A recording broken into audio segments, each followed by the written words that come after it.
How to save other Snapchat story to gallery. This tutorial shows you how to download someone else's story to your device.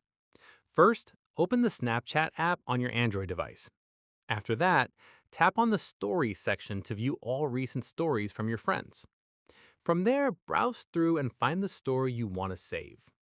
At this point, tap on that person's story to view it. In the next step, while watching the story, tap on the three dots icon in the corner. Following this, select Save to Chat from the menu options. Once done, this will send the story directly to your chat with that person. From here, exit the story view and tap on the chat section at the bottom.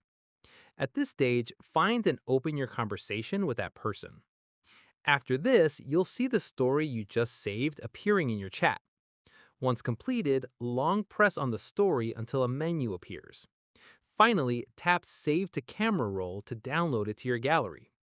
Keep in mind that the person will receive two notifications, one when you save to chat and another when you save to your camera roll.